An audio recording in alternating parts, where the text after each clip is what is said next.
গুৱাহাটীৰ পানীখাইটিত অৱস্থিত অসম ডাউনটাউন বিশ্ববিদ্যালয়ত আজিৰ দিনটোত এক বিশেষ অনুষ্ঠান অনুষ্ঠিত হয়। উত্তৰ পূব ৰোগীৰ সুৰক্ষা সন্মিলন অনুষ্ঠিত হয় অসম ডাউনটাউন বিশ্ববিদ্যালয়ত।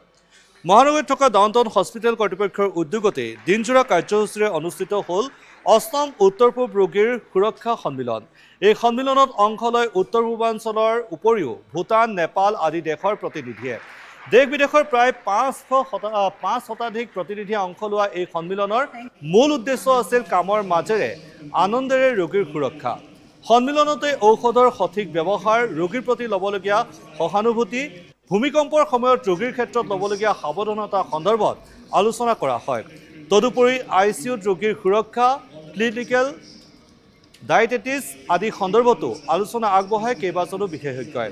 ডাউনটাউন হাস্পতালৰ কাৰ্যবাহী সঞ্চালিকা ময়ূৰাক্ষী দত্তই আঁত ধৰা এই সন্মিলনত মুখ্য অতিথি হিচাপে উপস্থিত থাকে ৰাজ্যৰ চিকিৎসা শিক্ষা বিভাগৰ সঞ্চালক ডাক্তৰ মনোজ কুমাৰ চৌধুৰী। আমাৰ গোটেই নৰ্থ ইষ্টৰ মানে যিখিনি হস্পিটেল আছে তেওঁলোকৰ ষ্টেণ্ডাৰ্ডটো উন্নত কৰাৰ কাৰণে বিভিন্ন প্ৰয়াসৰ এইটো এটা মানে আমাৰ ফালৰ পৰা এইটো এটা প্ৰয়াস।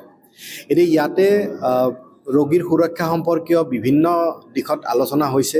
আজিও আমাৰ ভাৰতবৰ্ষৰ বিভিন্ন প্ৰান্তৰ পৰা বিভিন্ন ধৰণৰ এক্সপাৰ্ট আহিছে। তেওঁলোকে কোনোবা যদি মেডিকেল ৰিলেটেড এক্সপাৰ্ট মেডিকেশ্যন ছেফটিৰ ওপৰত কৈছে, কোনোবা ICUত কেনেকুৱা ধৰণৰ ৰোগীৰ সুৰক্ষাৰ বিষয়ে ধ্যান দিব পাৰে তেখেতসকলে এইটো ক্ৰিটিকেল কেয়াৰ এৰিয়াৰখিনি কৈছে। তাৰোপৰি নাৰ্ছিং ছেফটি যিখিনি নাৰ্ছিঙৰ সম্পৰ্কত যিখিনি মানে ল'বলগীয়া সাৱধানতা সেই বিষয়ত বিস্তৃতভাৱে আলোচনা কৰা হৈছে। ইয়াৰ উপৰিও আমি এইবাৰ এই কনক্লেভত দুটা বস্তু বিশেষকৈ গুৰুত্ব দিছিলোঁ। এটা হৈছে ডিজাষ্টাৰ মেনেজমেণ্ট। তো সেই সংক্ৰান্তত আমাৰ অসমৰে যিটো দুৰ্যোগ ব্যৱস্থাপনা বিভাগ, Assam state disaster management authority, তেখেতসকলৰ পৰা ছিনিয়ৰ ইঞ্জিনিয়াৰ এজনে আহি মানে ভূমিকম্প হ'লে আৰ্থকুৱেকৰ সময়ত হস্পিটেলবিলাকৰ doctor, nurse as well as the patient safety কেনেকৈ কৰিব পাৰে সেইবিলাকৰ ওপৰত বিতংভাৱে আলোচনা হৈছে। আৰু এটা ডাঙৰ বিষয়ত এইবাৰ আমি মানে ইয়াতে ইনক্লুড কৰিছোঁ, সেইটো হৈছে অংগ দান, মানে অৰ্গেন ডনেশ্যনৰ ওপৰত। তো মানে আমি দেখিছোঁ যে ভাৰতবৰ্ষৰ অন্যান্য ৰাজ্যৰ তুলনাত আমাৰ অসম তথা উত্তৰ পূৰ্বাঞ্চল এই ক্ষেত্ৰত বহুত বেছি পিছপৰা। কাৰণ কিয় অংগ দান যথেষ্ট সংখ্যক কম।